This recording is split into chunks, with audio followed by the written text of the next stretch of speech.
Dear Christal, brought to you by Uniball. Start your story.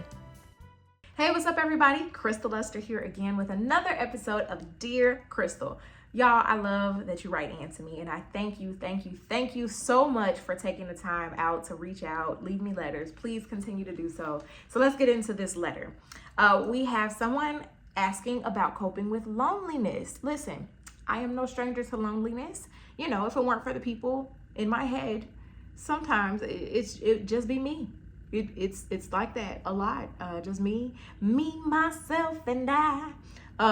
But you know, anyway, let's get to the letter.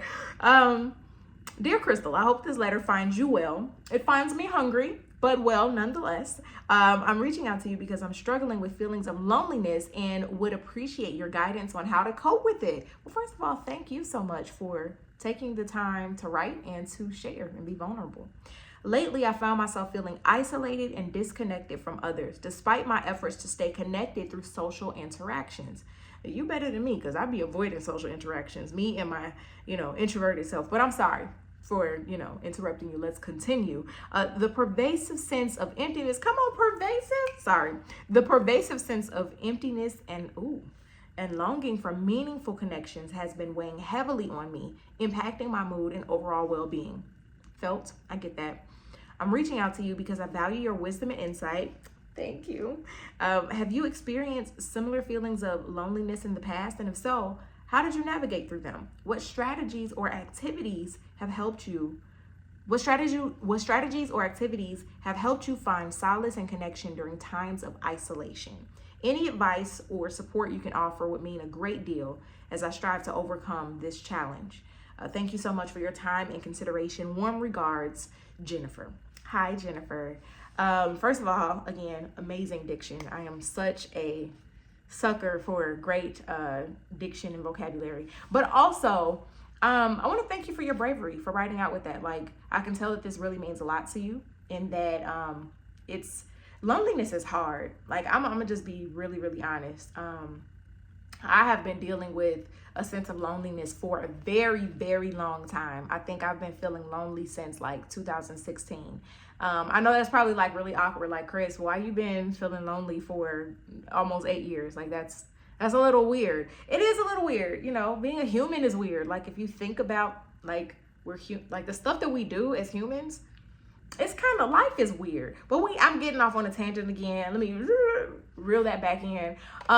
So when my sister passed away back in 2016, I talk about Karen a lot. Like, my boo right here meant a lot to me. This is Karen right here. And me, obviously. But when she passed away, I was overcome with such a tremendous overwhelming feeling of loneliness, because at the time, she felt like the only person in my world who really understood me and who really made me feel safe to exist as a person. You know how sometimes like you could be around a sea of people, but you still feel like weird, like the oddball out.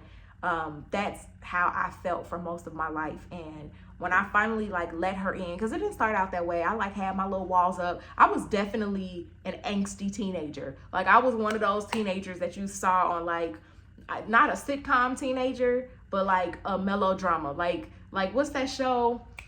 With Lorelai. I can't think of the name of that show. It's gonna bother me, and I know it's gonna come back up. Because one of my best friends used to watch that show all the time. And man, that's gonna bother me. But like a Dawson's Creek type of, Lorelai, that's gonna bother me, y'all. I gotta look it up. Gilmore Girls, that's what it was. So like it was more melodramatic, like Felicity, like, but not, with all those Scott Foley. Sorry, my brain just be over there. But like, for real, Scott Foley, if you happen to like if one of y'all know Scott Foley, just let him know. I know he married, but just let him know I'm a fan. Like, I don't need to be, I'm not trying to break up a happy home, but I'm just let him know I'm a fan of his work. Anyway, sorry. When I was very melodramatic, and I always felt like the oddball out, but Karen made me feel normal. And I think sometimes we really undervalue just how precious that is, because everybody has their own like version of weird. Like some people are weird, but then other people are weird. You know what I'm saying? Those of you who feel like, oh, I'm not that weird, like you might be weird. You know what I'm saying? Like weird is cool, but like weird, you know what I mean? It's all in the intonation, the inflections. But like she made me feel normal. Like my type of weird was cool. And when she passed away, it was like my heart was just literally broken in two, you know, and I had no safe space to run for a long time. Like I'm very close with my middle sister, you know, very close with my family in general, but it's like I didn't feel right leaning on them because all of us are heartbroken, all of us are sad, all of us are missing her. And so the one person who made my world seem a little less off kilter is gone, and I don't have anybody that really lines up with that is like the reflection of me. So even as close as I am to my siblings that are still here with me, you know, that reflection is not completely there, because we all have our differences and I celebrate those. But man, like there's nothing like feeling like you're the only one, you know, and that could be in any capacity. Like when I got divorced, I felt really lonely, and not just because I missed like having a partner, but just, you know, you go from having somebody to like being completely alone, and it's quiet. I cook way too much food. I do, you know, I have to do everything by myself. I have to take out my own trash, which I'm not a fan of. Not that I'm like bougie, but like I just don't like touching trash. That's just personally, you know, I had to walk myself to my car and back. Like, you know, I got to open my own doors. I'm sounding really, really like princessy right now.